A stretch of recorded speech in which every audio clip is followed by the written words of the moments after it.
ماويين قد خكري بكار آنين ودانجام إذا حفظ شرفان جريلايا لزابي جيان آستا شهادتي نجارة يكما كو دولتا ترك آهوب إيريشين بفيرن جيدك وهر جار جباكا ناب نتوي بيدنك دمينة لورا جي نتويين يكبوي تيخوستن كوفان إيريشان وبويران راوستينن سدما فان إيريشان جيش كاندنا دولتا ترك جالية سياسي آبوري ولشكري هر وها تاروماريا هزين ترك لهم بري چالاكين فدائيين غريلاين قهرمانيين ين لزاب متينا وآوشينا دداوية دا ام سرساغية جمال باطن شهيد هاره و سركفتنش غريلاين تيكو شر دخازن شهيد نامرن شهيد نامرن شهيد نامرن بامره إخانت بامره إخانت أمام صمت دولي وعالمي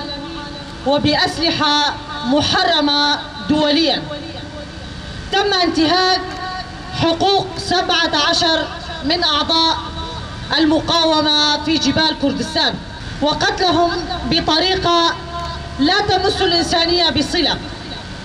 17 من مقاومي الجريلا الذين كانوا ضحية لمؤامرة فاشية.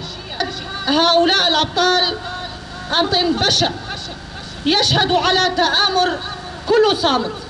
هذه الدولة التي تسعى جاهدا بإفشال مشروع الأمة الديمقراطية بأي وسيلة كانت سواء باستخدام الأسلحة المحرمة دوليا أمام مرأى الجميع أي أمام مرأى التحالفات الدولية أمام مرأى العالم أجمع بصمت دولي فاشل لهذه الانتهاكات.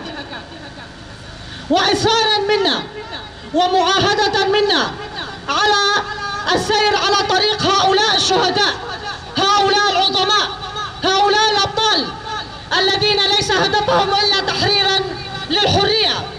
إصرارا منا ومنهم على الديمقراطية وإصرارا منا ومنهم على تحرير حرية القائد عبد الله أوجل.